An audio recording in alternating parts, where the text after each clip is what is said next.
Hello students, मैं दिलीप पवार हूँ, assistant professor history BR Mirza राजकीय महाविद्यालय में कार्यरत। तो आज जो अपन टॉपिक करेंगे उसका नाम है जैन धर्म। पूर्व में अपन बौद्ध धर्म के बारे में विस्तार से चर्चा कर चुके हैं। तो जैन धर्म के बारे में आप लिखो, यह धर्म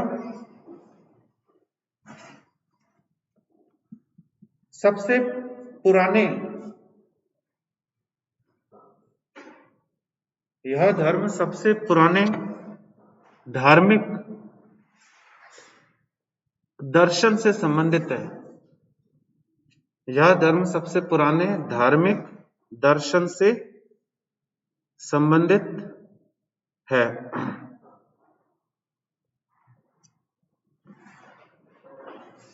इस धर्म ने कठोर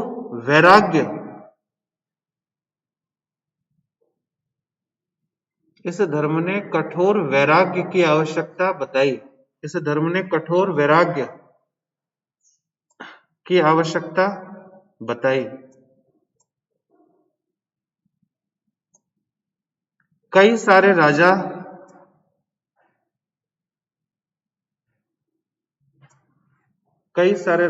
जैसे चंद्रगुप्त मौर्य,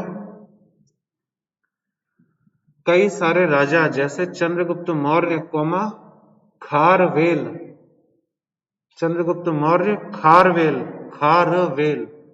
राजा का नाम है, खारवेल, गंग वंश का नाम है गंग वंश,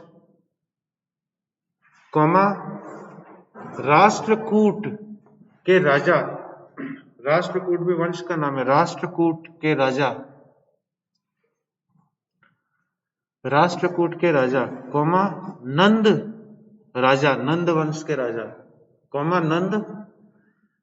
वंश के राजा आदि ने जैन धर्म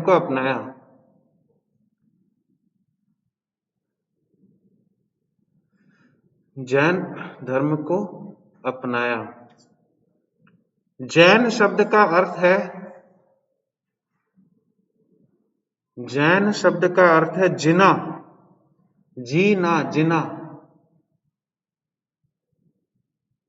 शब्द का अर्थ है जिना, जिसका अर्थ है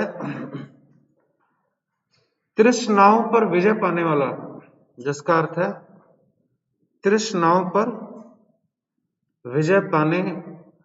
वाला,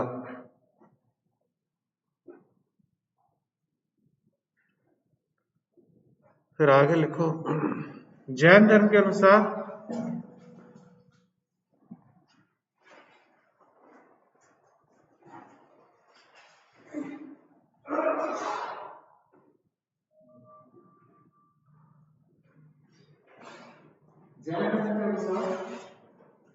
संसार को दो भागों में विभक्त किया जाता है। जैन धर्म के अनुसार संसार को दो भागों में विभक्त किया जाता है। प्रथम है जीव अर्थात आत्मा धारण करने वाले। प्रथम है जीव अर्थात आत्मा धारण करने वाले, और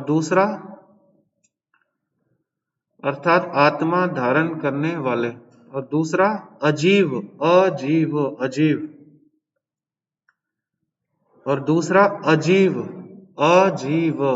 अर्थात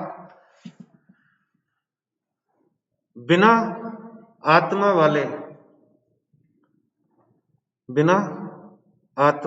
वाले। ठीक है, पूरा संसार को दो भागों में विभक्त कर दिया। एक तो जैव है जिसमें आत्मा है, जैसे इंसान हो गया, मनुष्य हो गया, पशु पक्षी हो गया। दूसरा हो गया अजीव, जैसे लकड़ी हो गया, है ना, जैसे कोई भी वस्तु हो गई, पत्थर हो गया, तो इसमें आत्मा नहीं है। अब आगे लिखो, जैव और अजीव के बीच में अंतर संबंध, जैव और अजीव के बीच में अंतर संबंध ही सभी सांसारिक जैव और अजीव के बीच में अंतर संबंध ही सभी सांसारिक विविधताओं का कारण है। सभी सांसारिक जैव और अजैव के बीच अंतर संबंध ही सभी विविधताओं का कारण है। सभी विविधताओं का कारण है। फिर आगे लिखो, जैन धर्म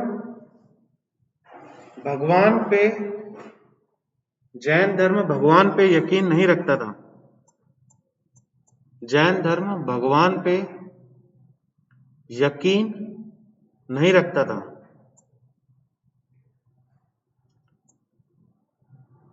इसके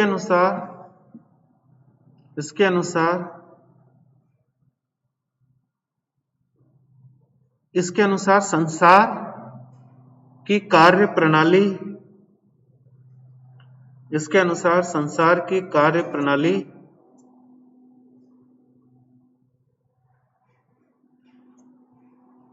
विकास और पतन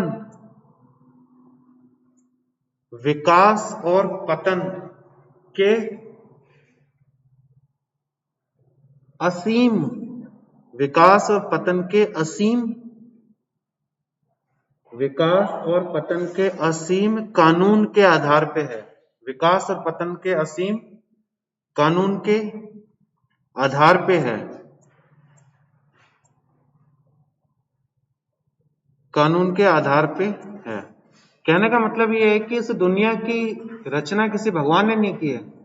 दुनिया अपने आप अस्तित्व में आई है। कैसे अस्तित्व में आई है? जो दुनिया के नियम है, जो दुनिया के कानून है, जो यूनिवर्सल लॉ है, जिसको कहते हैं सार्वभौमिक कानून, उसके आधार पर पृथ्वी चलती रहती है। किसी ने कोई जादू टोना नहीं किया है पृथ्वी को बनाने के लिए, या किसी मायावी शक्ति का इस्तेमाल नहीं किया है। तो यहाँ पे थोड़ी सी साइंटिफिक थिंकिंग नजर आती है। साइंटिफिक थिंकिंग यानी वैज्ञानिक सोच यहाँ पे नजर आती है कि भगवान ने पृथ्वी की रचना नहीं की है। पृथ्वी की रचना हुई है सार्वभौमिक कानून के माध्यम से। ऐसे कानून जिसके आधार पे पूरी दुनिया कार्य करती है, दुनिया घूमती है, जिस कानून के आधार पे।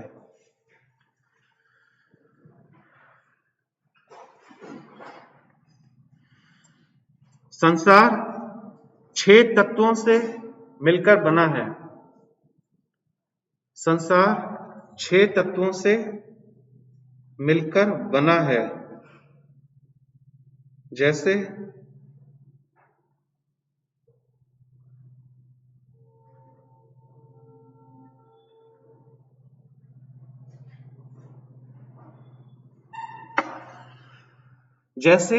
आत्मा, जीव लिखो उसको काट के। जैसे जीव कौमा तत्व, जैसे जीव कौमा तत्व कौमा समय चाल टाइम मोशन कौमा समय चाल कौमा स्थान आदि।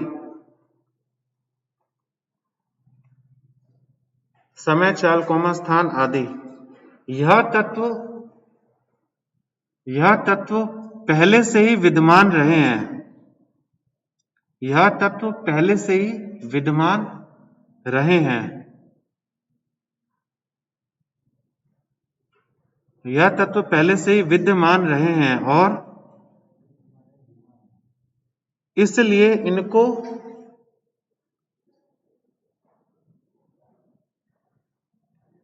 इनका सृजन नहीं किया गया, इनको क्रिएट नहीं किया गया, इसलिए इनका सृजन नहीं किया गया है। ये पहले से विद्यमान है, इसलिए इनका सृजन नहीं किया गया है। अतः जैन धर्म पृथ्वी की संरचना का कोई सिद्धांत नहीं देता है। अतः जैन धर्म पृथ्वी की संरचना का कोई सिद्धांत नहीं देता है। फिर आगे लिखो,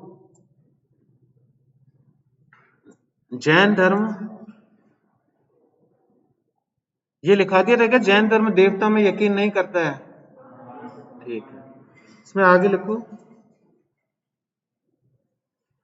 जैन धर्म देवताओं को नहीं मानता, जैन धर्म देवताओं को नहीं मानता, लेकिन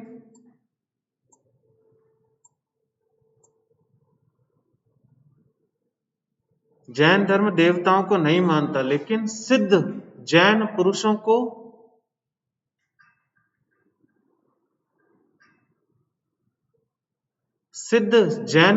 को तीर्थरंकार कहता है। सिद्ध जैन पुरुषों को तीर्थरंकार, सिद्ध जैन पुरुषों को तीर्थरंकार कहता है, जिन्होंने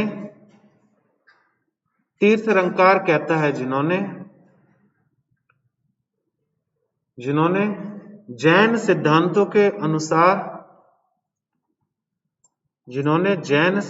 के अनुसार मोक्ष की प्राप्ति की है, जिन्होंने जैन सिद्धांतों के अनुसार मोक्ष की प्राप्ति की है। और ये विद्वान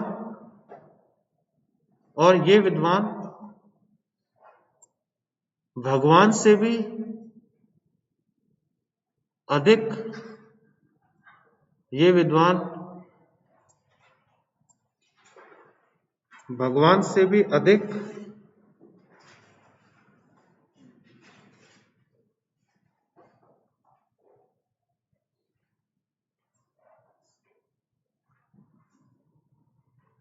स्थिति रखते हैं, भगवान से भी अधिक स्थिति रखते हैं।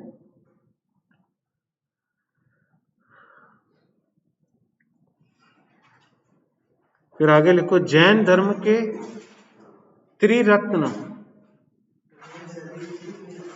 स्थिति रखते हैं, भगवान से भी अधिक ऊंची स्थिति रखते हैं। जैन धर्म के तीन रत्न, जैन धर्म के त्रिरत्न, इसमें पहला है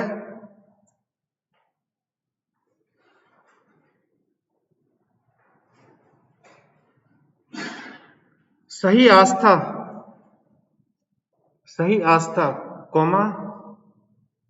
सही ज्ञान, और सही आचरण,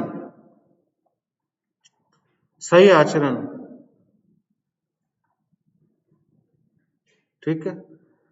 सही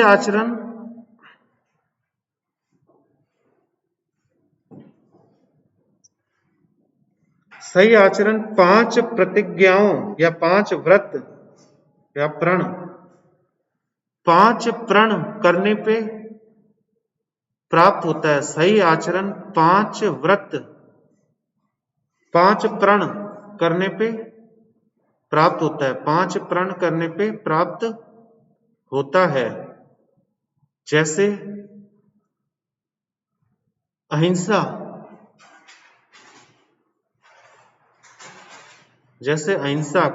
अस्तेय, स आधा है, अस्तेय, स आधा है, स आधा तेय, अस्तेय के आगे ब्रैकेट में लिखो चोरी नहीं करना, अस्तेय का मतलब है चोरी नहीं करना, ब्रह्मचार्य,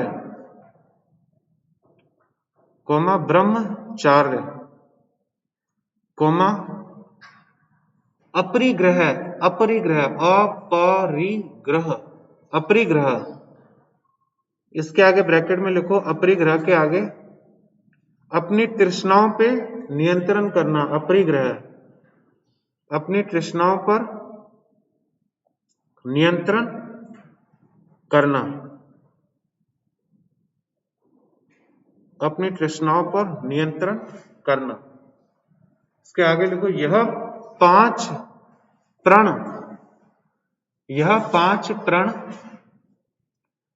अणुव्रत कहलाते हैं। अणु मतलब छोटे, अणुव्रत, यह 5 प्रण अणुव्रत कहलाते हैं। अणुव्रत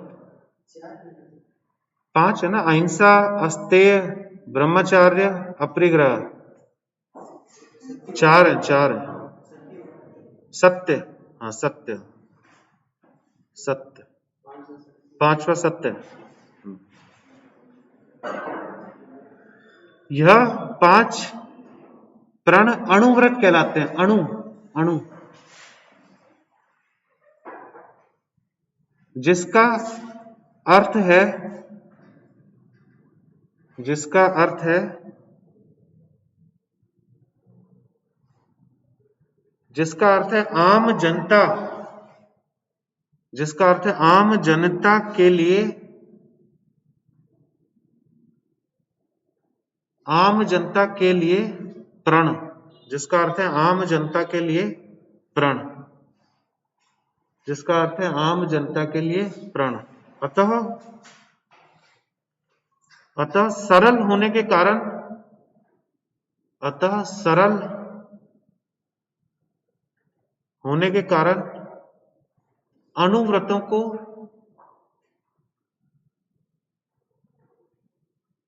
अतः सरल होने के कारण अणुव्रतों को जनता,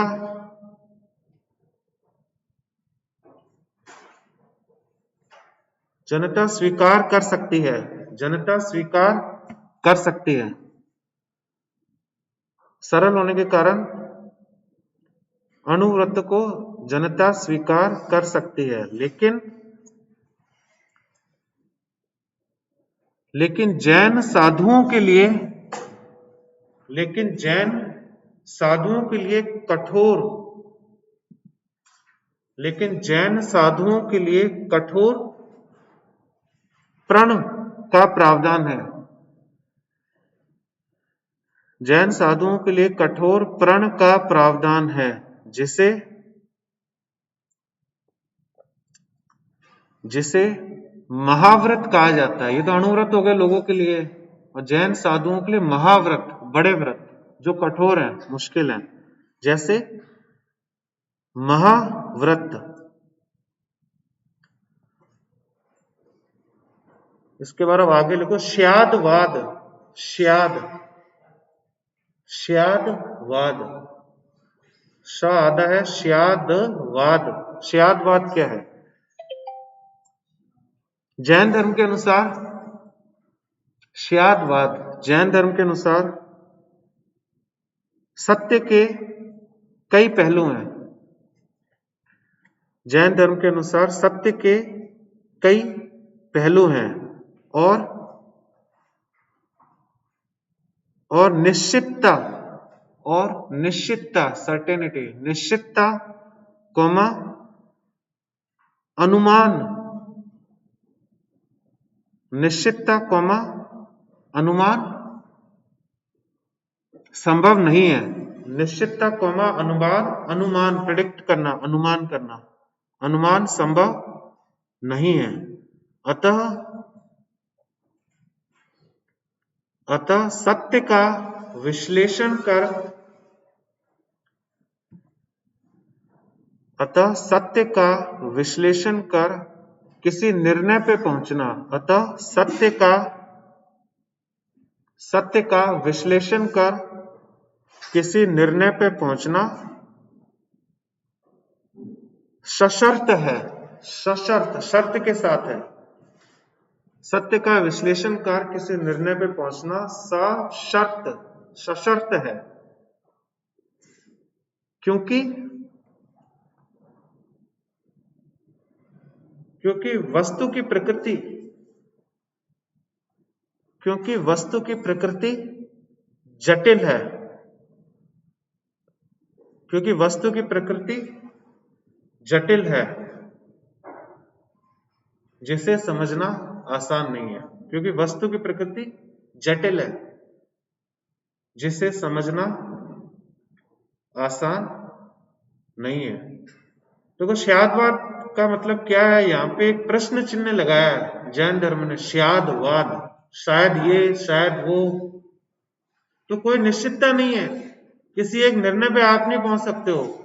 खूब सारे चॉइसेस है आपके सामने, कौन सी चॉइस सबसे बढ़िया है आप उसके बारे में निर्णय नहीं ले सकते हो।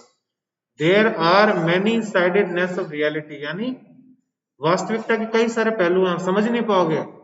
कि वास्तव में जो सत्य है वो क्या है, क्योंकि सत्य के कई सारे पहलू हैं, तो उसको समझना आसान नहीं है।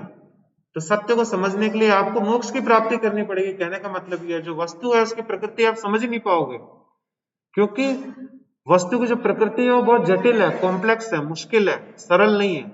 तो अगर आपको इसे सरल बनाना है और अगर दुनिया की प्रकृति, वस्तु की प्रकृति या सत्य तक आपको पहुंचना है, उसके लिए आपको मोक्ष लेना होगा। और मोक्ष लेने के कौन से उपाय बताए जैन धर्म ने? अणुव्रत, महाव्रत, त्रिरत्न। जैसे बौद्ध धर्म ने अपने अलग रास्ते बताए, उसी प्रकार से मोक्ष के लिए जैन धर्म ने अपने अलग रास्ते बताए। समझ आ गया ना? शायद बात का मतलब यह है कि सत्य की प्राप्ति आसान नहीं है, उसके लिए आपको प्रयास करना पड़ेगा, आपको समझ नहीं आएगा, क्योंकि सत्य के कई सारे पहलू होते हैं। इसी में आगे लिखो, अतः आम जन सत्य को नहीं समझ सकता। अतः आम जन सत्य को नहीं समझ सकता, केवल सिद्ध पुरुष ही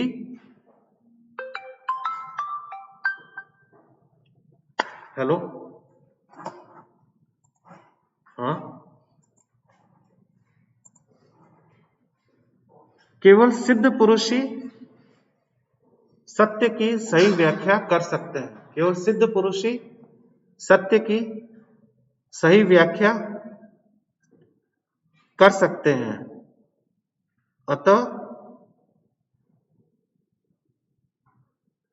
अतः सच्चा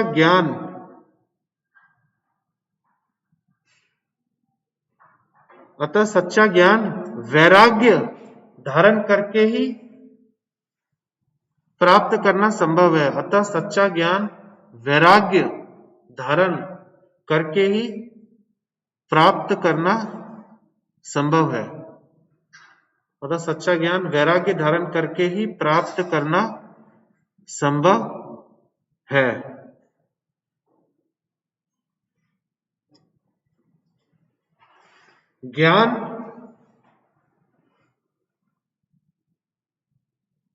ज्ञान ही काफी नहीं है, बल्कि ज्ञान ही काफी नहीं है, बल्कि ज्ञान के साथ साथ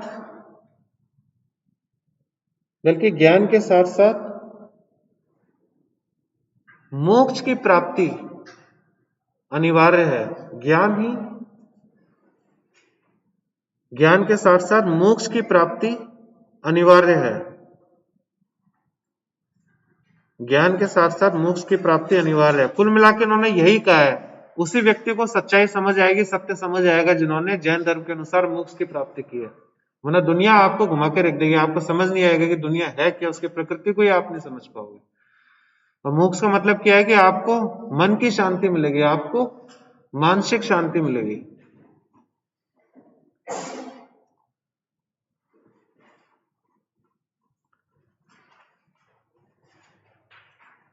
अब देखो, जैन धर्म मोक्ष किसे कहता है, इन्होंने अपने सिद्धांत में समझा रखा है।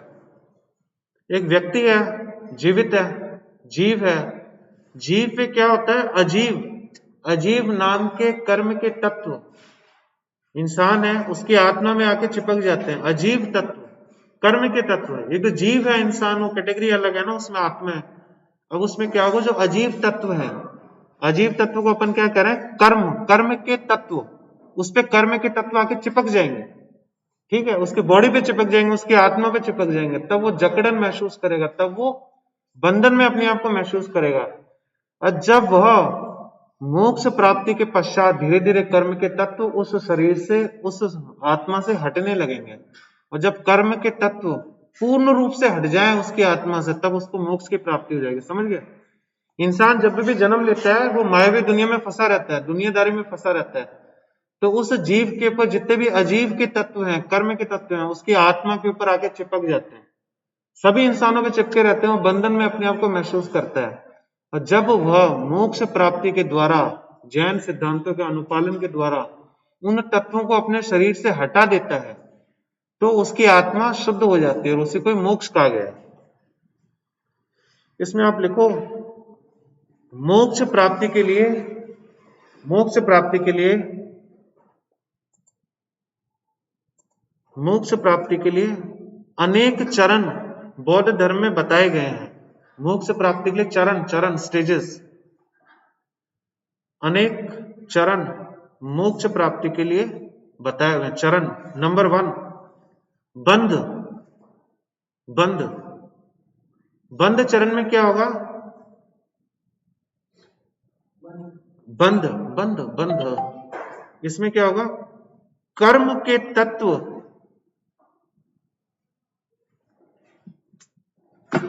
कर्म के तत्व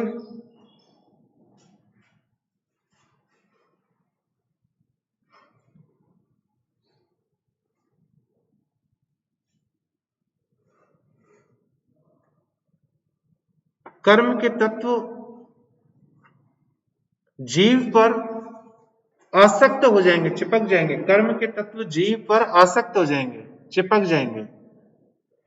कर्म के तत्व जीव पर आसक्त का मतलब होता है चिपक जाना, अट्रैक्ट हो जाना, अटैच हो जाना। कर्म के तत्व जीव पर आसक्त हो जाएंगे। फिर इसके बाद दूसरा है ज्ञान।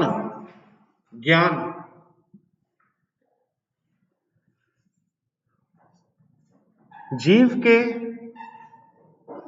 आध्यात्मिक विकास के अनुसार, जीव के आध्यात्मिक विकास के अनुसार 5 विभिन्न,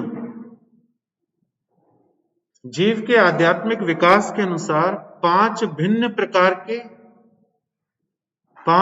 प्रकार के ज्ञान बताए हैं। 5 भिन्न प्रकार के ज्ञान बताए हैं। जीव के आध्यात्मिक विकास के अनुसार, यानी किसी जीव का कितना आध्यात्मिक विकास हो रखा है, उसी हिसाब से ज्ञान उसको समझ आएगा। ज्ञान के 5 कैटेगरी है। कोई इंसान कौन से ज्ञान को समझ पाता है? पहले ज्ञान को समझ गया, फिर वो दूसरे ज्ञान को समझेगा, तीसरे को समझेगा, चौथे को समझेगा। जब 5वें को समझेगा ना, ज्ञान सारे के सारे ज्ञान को समझ लेगा, तब उसको मोक्ष की अनुभूति होना प्रारंभ होगी। इसमें सबसे पहला मति का मतलब यह है कि इंद्रियों द्वारा अनुभूति। इंसान की इंद्रियां होती है, सबके पास होता है मति। आप स्मेल कर सकते हो, देख सकते हो, छू सकते हो, खा सकते हो, है ना। इंद्रियां जिससे कहते हैं मति में क्या है? इंद्रियों द्वारा अनुभूति, इंद्रियों द्वारा अनुभूति। ये तो सब कर सकते हैं इसमें, ये तो ज्ञान सबके पास है। आप कोई चीज खा के बता सकते हो ठंडा है गर्म है ना। जीभ पे लगते पता लग जाएगा। आप देख के बता सकते हो कोई चीज कुरूप है या सुंदर है। फिर इसके बाद दूसरा ज्ञान है, ये तो सबसे सिंपल ज्ञान है, सबको मिल जाएगा। दूसरा ज्ञान है श्रुता, श्रवण वाला श्र है इसमें, श्रुता, जिसका अर्थ है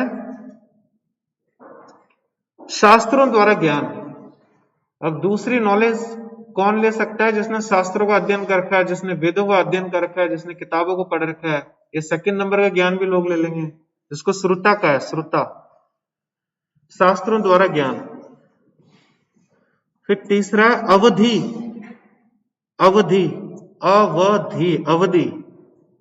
अब इसका क्या मतलब है? इंद्रियों से परे जाके ज्ञान की अनुभूति, इंद्रियों से परे, इंद्रियों से भी आगे जाके जो ज्ञान की अनुभूति कर सकता है।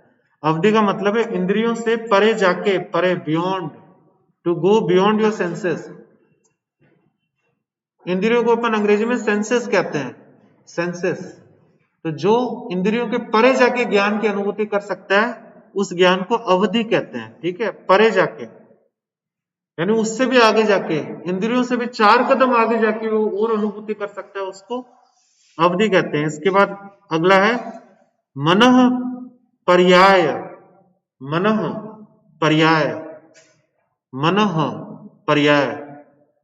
अब इसका मतलब क्या है? वह व्यक्ति जो योग के माध्यम से, वह व्यक्ति जो योग के माध्यम से, वह व्यक्ति जो योग के माध्यम से अन्य व्यक्ति के मन को समझ पाए, वह व्यक्ति जो योग के माध्यम से अन्य व्यक्ति के मन को समझ पाए, यानी यहां बैठे बैठे मैं बता सकूं कि इसके दिमाग में क्या चल रहा है। यह भी एक प्रकार की सिद्धि है, यह भी एक प्रकार की शक्ति है।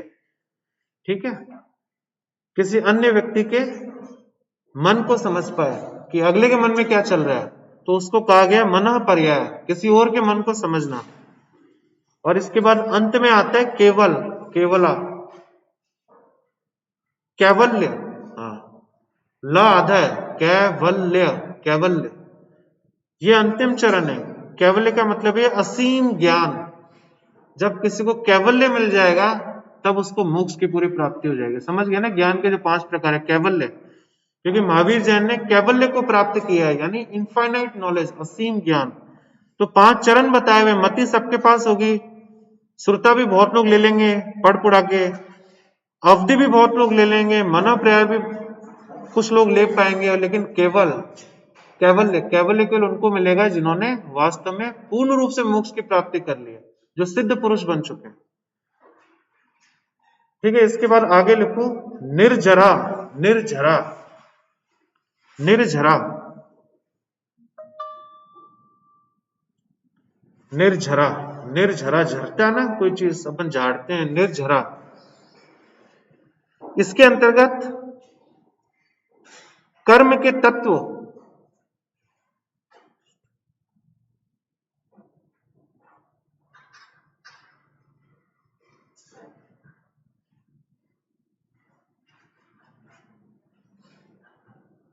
इसके अंतर्गत कर्म के तत्व जीव से खत्म होना शुरू हो जाते हैं। इसके अंतर्गत कर्म के तत्व जीव से खत्म होना शुरू हो जाते हैं। यानी जैसे जैसे आप हायर लेवल ऑफ नॉलेज लेते रहोगे, उच्च ज्ञान लेते रहोगे, तो जो आपका शरीर बंधा हुआ है कर्म के तत्व से, अब कर्म के तत्व धीरे धीरे खत्म होने लग जाएंगे। जैसे जैसे आप अपना ज्ञान बढ़ाते रहोगे, आपने मति को हासिल किया, श्रुता को हासिल किया, कैवल्य तक पहुंचे, ठीक है, आपके जीव पे जितने भी तत्व लगे हुए हैं वो धीरे धीरे कम होने लग जाएंगे, यानी प्रोसेस शुरू हो गया। जो कर्म के तत्व आपके शरीर पे चिपके हुए हैं, जीव पे चिपके हुए हैं, वो खत्म होने का प्रोसेस, प्रक्रिया शुरू हो गई है। ठीक है, जो ऑलरेडी अवेलेबल है आपके बॉडी में, वो धीरे धीरे तत्व खत्म होने लग जाएंगे। अंत में क्या होता है, संवरा, संवरा, समवरा, संवरा, समवरा, जिसके अंतर्गत और नए कार्मिक तत्व जीव की तरफ आकर्षित नहीं होते, जिसके अंतर्गत और नए कार्मिक तत्व जीव की तरफ आकर्षित नहीं होते, जीव की तरफ आकर्षित नहीं होते। और यह चरण कैवल्य की प्राप्ति से ही संभव है, और यह चरण कैवल्य की प्राप्ति से ही संभव है। यह चरण कैवल्य की प्राप्ति से ही संभव है। समझ आ गया निर्जरा का तो मतलब क्या है, जीव में खूब सारे कर्म के तत्व चिपके हुए हैं, अब वो खत्म होना शुरू हो गए, कम होना शुरू हो गए। पहले 90% कर्म के तत्व थे, धीरे धीरे कम होना शुरू हो गए, 60%, 50% हो गए। और संवरा में क्या होगा, फ्रेश कार्मिक तत्व आपके बॉडी में आके नहीं चिपकेंगे, जो नए कर्म के तत्व हैं वो आकर्षित नहीं होंगे जीव की तरफ। इस प्रकार से हम देखेंगे मोक्ष मिलते ही जीव के ऊपर जितने भी कार्मिक तत्व हैं वो पूर्ण रूप से खत्म हो जाएंगे, मोक्ष मिलते ही, यानी कैवल्य मिलते ही। तो ये जैन धर्म की अवधारणा है मोक्ष से संबंधित की ना, मोक्ष की प्राप्ति किस प्रकार से की जा सकती है। चलो आज इतना ही करते हैं, ठीक है। मुझसे जुड़ने के लिए आप लोगों का बहुत बहुत धन्यवाद।